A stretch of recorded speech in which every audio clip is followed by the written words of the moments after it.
नमस्कार दोस्तों, आप सभी का जीएस कैंपस पर बहुत बहुत स्वागत है। दोस्तों, मेरा नाम नूर आलम और आज के इस वीडियो में हम लोग समझेंगे कि किसी भी देश की समुद्री सीमा का निर्धारण कैसे करते हैं। जैसा कि आप सब जानते भी होंगे कि किसी भी देश की स्थलीय सीमा का निर्धारण करना बहुत ही आसान काम होता है, लेकिन ठीक इसके विपरीत किसी भी देश की समुद्री सीमा का निर्धारण करना ही उतना ही मुश्किल काम होता है। और यहां पर समुद्र में कोई ऐसा तो होता नहीं कि दीवारें या पिलर्स बने होंगे। इसी चक्कर में आपने देखा होगा अक्सर एक देश के मछुआरे दूसरे देश की समुद्री सीमा में पहुंच जाते हैं, जिसके वजह से वो दूसरे देश की नेवी उन्हें पकड़ लेती है, जिसके वजह से काफी लंबे समय तक उन्हें जेल में चक्की पीसनी पड़ती है, उसके बाद वो छूट के आते हैं। तो ये बात यानी इसी चीज को हम लोग समझेंगे कि आखिर कैसे आइडेंटिफिकेशन करते हैं कि कहां तक किस देश का समुद्र आता है। तो देखिए, सबसे पहले यहां पर देख रहे होंगे कि संयुक्त राष्ट्र की समुद्री कानून संधि है, जिसके तहत यह तय होता है कि किस देश का अधिकार क्षेत्र कहां तक आता है। और इसी को हम लोग मैप के माध्यम से समझेंगे भी कि कौन सा देश उसका कहां तक समुद्री अधिकार बनता है, इसी चीज को समझेंगे। तो सबसे पहले समझने के लिए यहां पर देखते हैं, हम लोग यहां पर भारत के मैप के मानचित्र के माध्यम से समझेंगे। बात हर देश के ऊपर वही लागू होगी, बात भारत हो, जर्मनी हो, जापान हो, इंग्लैंड हो, कहीं का भी हो। नियम एक इंटरनेशनल सी रूल्स है, तो ये हर देश के ऊपर फॉलो होता है। तो देखते हैं कि क्या होता है और कैसे डिसाइड करते हैं। सबसे पहले देखिए कि इस अंतरराष्ट्रीय जो समुद्री कानून है, इसमें उन देशों को ज्यादा फायदा हो जाता है जिन देशों की तटरेखा जितनी ज्यादा कटी फटी होगी। जैसे एग्जाम्पल के तौर पर अगर हम लोग भारत की तटरेखा की बात करते हैं, तो ये भारत की तटरेखा जितनी ज्यादा जिगजैग है या होती, उतना ही ज्यादा फायदा होता। कैसे? जितनी भी जिगजैग तटरेखाएं होती हैं, तो सबसे पहले क्या करते हैं, जैसे कि अगर हम लोग यहां पर देखें, ये ऐसे मान लो है, तो ये क्या करते हैं, इन सभी तट जो जिगजैग वाले पॉइंट्स होते हैं, इनको क्या करेंगे, बाहर जो उभरे हुए पॉइंट है, इनको एक मिलाती हुई रेखा खींच दी जाती है। एक काल्पनिक रेखा होती, वहां नहीं, दीवार नहीं खींच दिए। तो ये जो रेखा खींच दी, इसी को क्या कहा जाता है, आधार रेखा कहा जाता है, यानी कि आधार रेखा या बेस लाइन कहा जाता है। तो इसका मतलब यह हुआ कि अगर हम लोग यहां पर देखेंगे इस वाले में, तो यहां से देख रहे होंगे, तो ये ऐसी लाइन एक हम ड्रॉ करेंगे और इसी को क्या कहेंगे, आधार रेखा कहेंगे। क्या कहेंगे? आधार रेखा कहेंगे। अब इस आधार रेखा और मेन कोस्ट लाइन, याद रखिएगा, ये जो आधार रेखा और मेन कोस्ट लाइन जो है, यहां पर देख रहे होंगे, ये आपकी मेन कोस्ट लाइन थी और ये वाली आधार रेखा थी। इनके बीच में ये जो जल क्षेत्र दिखाई दे रहा है, इसी को हम लोग बोलते हैं आंतरिक जल क्षेत्र। क्या बोलेंगे इसी को? आंतरिक जल क्षेत्र। इसी को आंतरिक जल क्षेत्र बोलते हैं।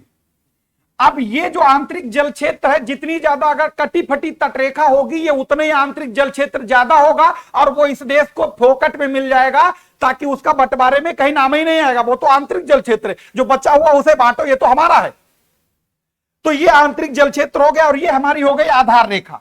कौन सी? बेस लाइन, ये वाली। अब एक बार आपको यह भी बता दें कि समुद्र की जो भी दूरी होती है, वो सब नॉटिकल मील में नापी जाती है। तो नॉटिकल मील के बारे में आपको यह बता दें कि जो एक नॉटिकल मील होता है, वो एक नॉटिकल मील बराबर 1852 मीटर होते हैं। यानी आप ऐसे समझिए कि जैसे कि आप जमीन के ऊपर जब हम लोग दौड़ लगाते हैं पुलिस फोर्स की, तो उसमें आपको बताता है 1 मील इतने मिनट में दौड़ना है। वो मील होता है 1600 मीटर का और ये मील होता है 1852 मीटर का, यानी लगभग 2 किलोमीटर में थोड़ा सा कम। तो ये बात ध्यान रखेंगे। समुद्र की डिस्टेंस को हम लोग नापते हैं नॉटिकल मील में और समुद्र की गहराई को नापते हैं फैदम में, और एक फैदम के बराबर होता है 6 फीट। ठीक है, समुद्र की गहराई को फैदम में, और एक फैदम के बराबर 6 फीट होता है। चलिए, तो ये तो हम लोगों ने देख लिया कि ये आधार रेखा हो गई। अब आधार रेखा के और ये मेन कोस्ट लाइन के बीच वाला क्षेत्र आंतरिक जल क्षेत्र कहलाता है। अब बात हम लोग कर रहे थे कि आंतरिक जल क्षेत्र के आगे की। यहां पर याद रखिएगा, जैसे कि आंतरिक जल क्षेत्र जो आप अगर हम लोग कहें कि ये वाली जैसे आधार रेखा हो गई हमारी, तो यहां से आप याद रखिएगा 12 नॉटिकल मील दूर। कितने नॉटिकल मील दूर? 12 नॉटिकल मील दूर, ऐसे समझ लो। जो 12 नॉटिकल मील दूर होगा, वो वाला यहां से ध्यान रखना है। मेन आधार जो भी डिस्टेंस नापी जाएगी वो बेस लाइन से, और बेस लाइन से कितना बता रहे हैं? 12 नॉटिकल मील दूर। ये कौन सा क्षेत्र होगा इसके बारे में बताते हैं। तो ध्यान रखिएगा, जैसे कि अभी हमने आपको बताया था कि वो अंदरूनी जल क्षेत्र जिसके बारे में हमने बताया था बेस लाइन और मेन कोस्ट लाइन के बीच में होगा। उसके बाद अगर हम लोग बात कर रहे थे तो यहां पर देखिएगा, जैसा हमने अभी बताया था कि दूसरा जो होगा मेन कोस्ट यानी जो बेस लाइन से 12 नॉटिकल मील दूर, तो जो बेस लाइन से 12 नॉटिकल मील दूर होगा इसी को कहा जाता है क्षेत्रीय जल। ये क्षेत्रीय जल कैसा होगा इसको देखते हैं। ये मेन बेस यानी बेस लाइन से 12 नॉटिकल मील दूर होगा। अब इसमें यानी आपने सुना होगा शोले में असरानी बोलता है कि हमारी परमिशन के बिना चिड़ैया पर भी नहीं मारती, तो ठीक वैसे सिचुएशन है। ये जो आंतरिक जल क्षेत्र होगा जिस देश के अधिकार में आता है उस देश की परमिशन के बिना कोई भी परिंदा पर नहीं मारेगा। जैसे अगर हम लोग बात कर लेते हैं भारत की, यहां पर देखो, जैसे अगर यहां पर देखिएगा, जैसे हम यहां पर एक मैप बना लेते हैं, बल्कि यहां पर देख काम करते हैं, देखो यहां पर ऐसे समझो इसे। जैसे हमने ये कहा आपकी ये वाली लाइन कौन सी हो गई, ये वाली लाइन कौन सी हो गई बताइएगा। ये आधार रेखा बताई थी, ये आधार रेखा, और ये आंतरिक जल क्षेत्र बताया था, ये आंतरिक जल क्षेत्र हुआ। अब यहां से जो 12 नॉटिकल मील नापा हमने, यहां से ये 12 नॉटिकल मील दूर, ये हमारा क्या हुआ, ये हुआ आपका क्षेत्रीय सागर। ये वाला इसकी बात कर रहे हैं, ये 12 नॉटिकल मील कहां से, आधार रेखा से। अब इसमें बिल्कुल ये वही बात लिखी हुई है जो क्षेत्रीय जल जिसकी हम लोग बात कर रहे थे। यहां पर ये कह रहा है कि किसी भी हालत में इस देश की परमिशन के बिना, यानी अगर हम देखें तो अगर भारत की परमिशन के बिना यहां पर कोई भी परिंदा पर नहीं मारेगा। ठीक है, यानी इसमें एरिया में कोई भी आदमी नहीं आ सकता है जब तक भारत सरकार की उसे परमिशन ना हो। यहां तक कि ध्यान रखिए, चाहे वो समुद्री शिप हो और चाहे कोई हवाई जहाज हो, वो भी इसके ऊपर से उड़ के नहीं जा सकता है कि बिना परमिशन के।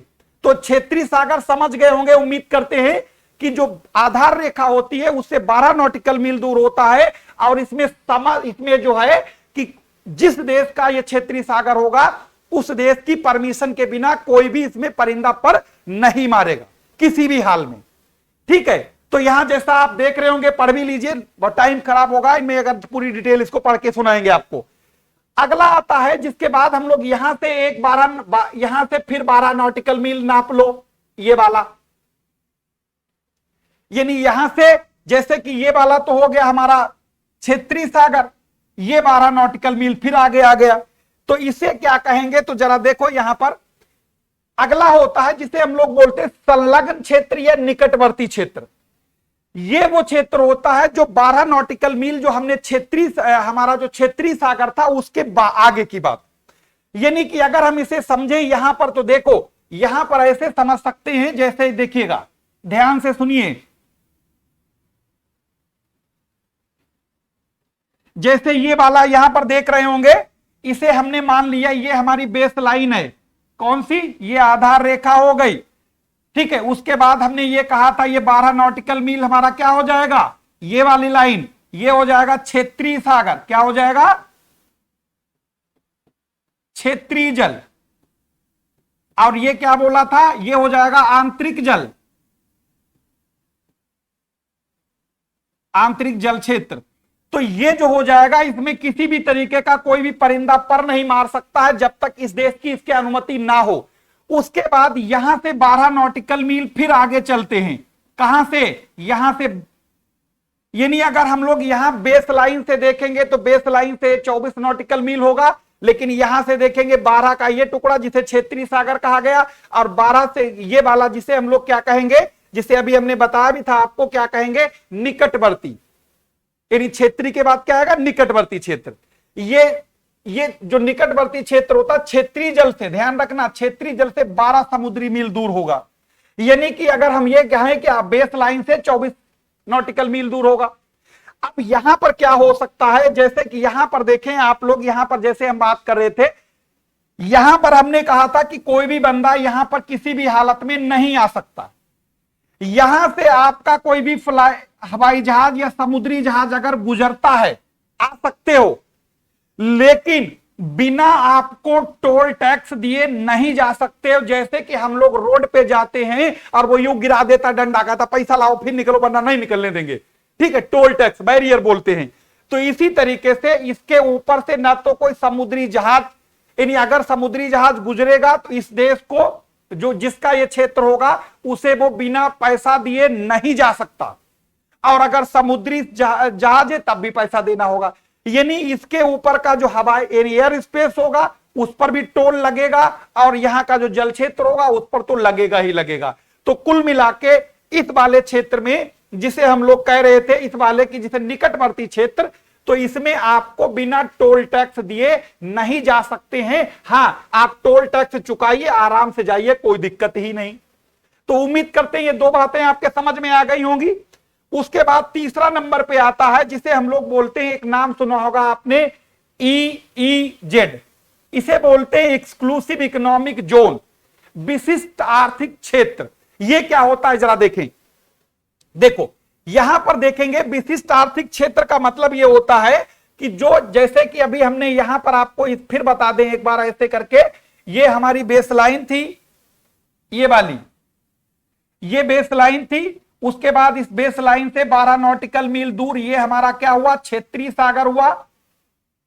उसके बाद ये 12, ये जो है इसको संलग्न क्षेत्र कहेंगे, 12 नॉटिकल मील दूर ये। उसके बाद ये बेस लाइन से यहां तक 200 नॉटिकल मील दूर, कहां तक, 200 नॉटिकल दूर, कहां से, आधार रेखा से, कहां से, आधार रेखा से 200 नॉटिकल मील दूर, ठीक है। नॉटिकल मील दूर क्या कहलाता है, EEZ कहलाता है। EEZ का मतलब एक्सक्लूसिव इकोनॉमिक जोन होता है। यहां पर आप ये जो, यहां तो कोई एंट्री होगी नहीं बिना परमिशन। यहां पर इस वाले 12 में आप जा सकते हो, लेकिन बिना टोल टैक्स दिए नहीं जा सकते हो, यहां टोल लगेगा। यहां पर आप जा सकते हो, इसके आगे यहां इसमें 12 दूनी 24 निकाल दे, बाकी आप टोल टैक्स रहित जा सकते हो, आराम से जाओ, चाहे उड़ के जाओ, चाहे तैर के जाओ, चाहे डुबकी लगा के जाओ। लेकिन इसमें अगर ये सोचो कि एक कटिन्नाज मछली पकड़ ले या सिंघिया पकड़ ले, नहीं, इसमें किसी भी तरीके की कोई भी आर्थिक गतिविधि नहीं कर सकते हैं इस देश की परमिशन के बिना।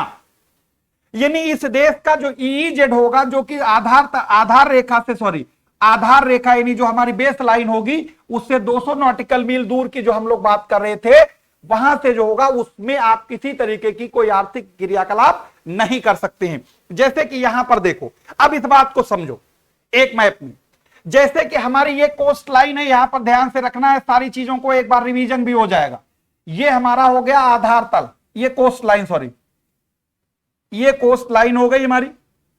और जैसे कि हमने पहले कहा, जितनी जिगजैग तटरेखा होगी उतने ज्यादा फायदा होता है उस देश को। अब इस जो जिगजैग रेखा देख रहे हैं, इसे क्या करते हैं, यहां से अगर हमने क्या किया, इन पॉइंट्स को मिलाते हुए ड्रॉ कर दिया। ये दिख नहीं रही होगी ना शायद आपको, तो यहां पर देखोगे, ऐसे देखो, ये तो हो गई कोस्ट लाइन। अब कोस्ट लाइन के बाद में इस लाइन को देखो, ये जो हमने ये लाइन जो पिंक कलर की ड्रॉ कर रहे हैं, ये हमारी हो गई बेस लाइन, यानी इन नुकीले हुए पॉइंट को मिलाकर खींची गई। अब क्या करेंगे, यहीं पर देखोगे, ये कहलाता है आपका क्षेत्रीय, क्या कहलाता है, आंतरिक जल क्षेत्र। ये क्या कहलाएगा, आंतरिक जल क्षेत्र। ये हो गया आंतरिक जल क्षेत्र, कौन सा वाला, ये वाला। अब ये जो बेस लाइन बताई थी, इस बेस लाइन से क्या करेंगे हम लोग, बेस लाइन से यहां 12 नॉटिकल मील दूर ये वाली लाइन, यानी बेस लाइन से 12 नॉटिकल मील दूर, ठीक है, बेस लाइन से 12 नॉटिकल मील दूर क्या होगा, यहां से देखो, इस 12 नॉटिकल मील दूर बेस लाइन से जो ये लाइन गुजर रही है, तो ये वाला कहलाएगा कौन सा सागर, अभी बताया था आपको, क्षेत्रीय सागर। और इसमें कोई भी देश बिना इस देश की परमिशन के किसी भी हालत में एंट्री नहीं कर सकता है, किसी भी हालत में।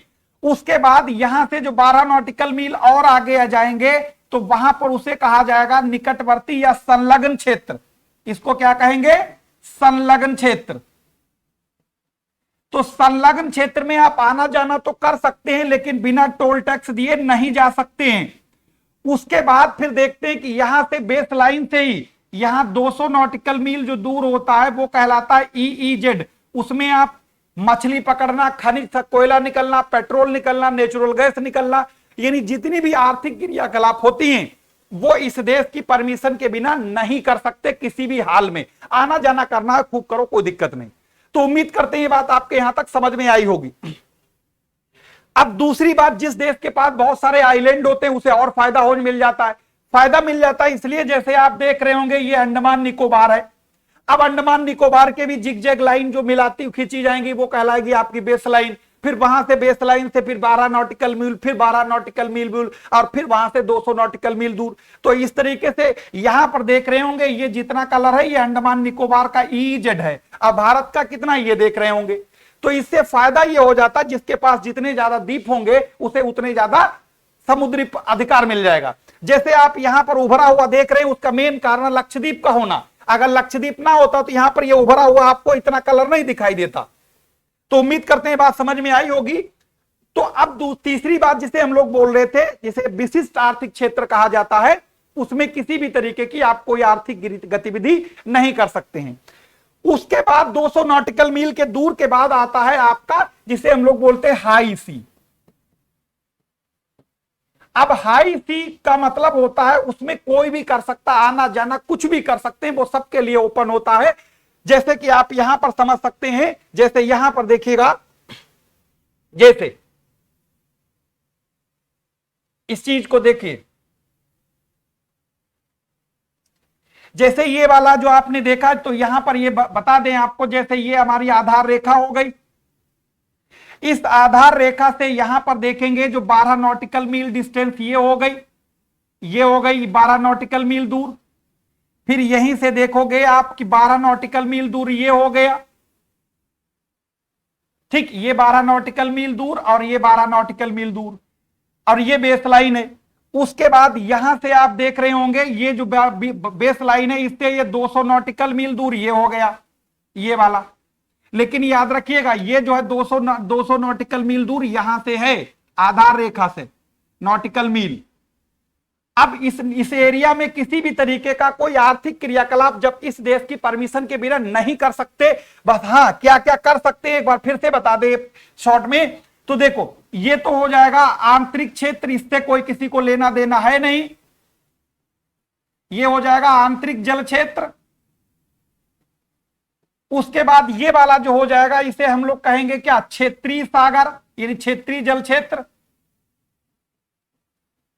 इसमें आप किसी भी हालत में आना जाना नहीं कर सकते इस देश की परमिशन के बिना। यहां से आप आना जाना कर सकते हैं, आना जाना कर सकते हैं, लेकिन आपको क्या देना होगा, टोल टैक्स देना होगा। यहां पर आप आना जाना बिना टोल टैक्स कर सकते हैं, खूब आओ जाओ, कोई दिक्कत नहीं। इस वाले एरिया में जितना जो ग्रीन ग्रीन देख रहे हैं बिना टोल टैक्स आ सकते हैं, ठीक है। यानी बेस लाइन से 12 ये 24 निकाल दें, बाकी ये यानी 176 नॉटिकल मील दूरी जो बनेगी ये वाली, यहां से 200 है तो 24 निकल जाएगी 176।